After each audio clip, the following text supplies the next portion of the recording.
At last, the college basketball season is finally upon us, and here to talk about our opening weekend slate of games, Ryan Fagan, our college basketball writer. I'm Tom Vandervoort. Ryan, let's start with the carrier games. We got three of them to kick off the season. One has been moved from Friday to Sunday, but let's talk about the two Friday games. Well, I'm going to be down at the Marquette-Ohio State game. I think that's going to be a fascinating game. You've got Ohio State is a team people aren't sure what to think of because you start with Deshaun Thomas, who's going to be one of the best scorers in the country, potential All-American. Right. Then you've got Aaron Kraft, the point guard, who might be the best defensive player in the country. So you've got two potential All-Americans and a lot of questions after that. So yeah, because they've lost guys. Right, they have. When Jared Sullinger leaves, that's a big hole. What's the key matchup in this game, do you think? Well, I think it's just Ohio State being able to handle the intensity that Marquette brings. Buzz Williams' coach teams are different. They play different styles. They get after you, and it's a relentless type of pace. That's not easy to handle, especially early in the year. Now, we've also got Georgetown playing Florida. Sounds like a marquee matchup. Georgetown not in the top 25. Are they any match at all here for Florida? Well, they are. Georgetown's always going to be good. They may not be a top 10 type team, but they have talent there. A guy like Otto Porter, really came on as a freshman last year, impressed not just college teams but NBA scouts too. So they're going to give all sorts of physical trouble to Florida, who is not going to have Scotty Wilbekin. He was supposed to be their point guard, but he's going to sit out this game.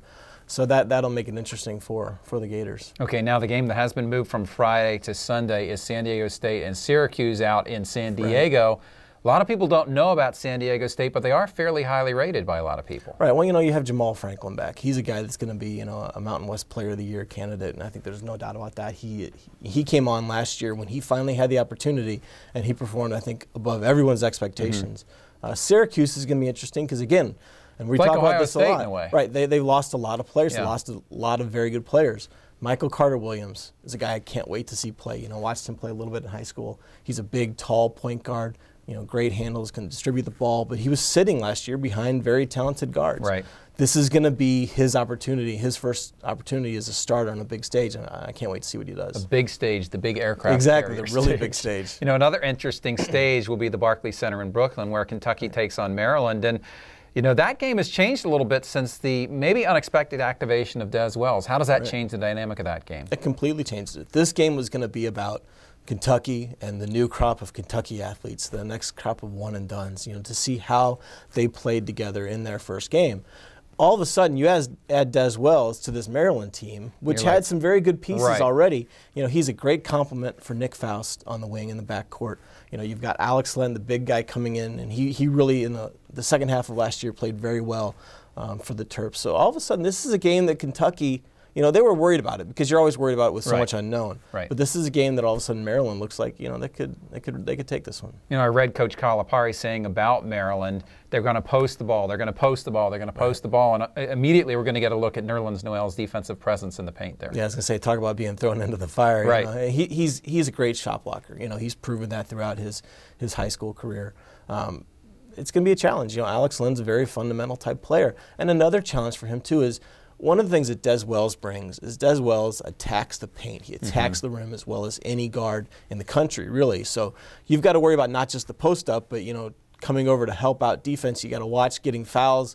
That's something that freshmen, big men especially, a lot of times really have to worry about. Very interesting. Now, another matchup maybe not a lot of people are talking about yet, but you're very interested in is watching Creighton play North Texas. Yeah, and well, hearing about it because this game for some reason isn't on TV anywhere, which is disappointing. And you got two pretty good players because you've got Doug McDermott from Creighton. Everyone knows about Doug McDermott. His shooting percentages are ridiculous. What he's done with that Creighton team has been crazy over the last couple of years.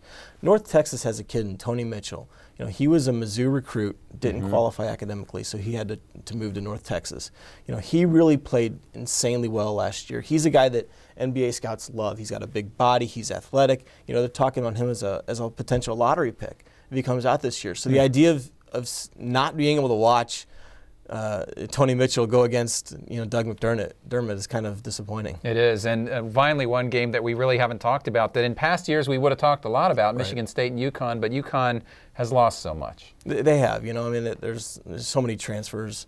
Obviously Coach Calhoun's not there. Kevin Ollie is taking over there, and the fact that this game is in Germany, is going to make it for it's still going to be very interesting. Michigan State has a lot of not question marks, but just things they need to resolve as the season goes on. So that it'll be an interesting first game for the Spartans. All right, there you go. The first weekend of college basketball going to be fascinating, and a very good matchups coming next week too. Because Kentucky, after they play Maryland, they get to play Duke. Right. Yeah, so very interesting couple of games for Kentucky. That's Ryan Fagan. I'm Tom Vandervoort. Thanks for watching.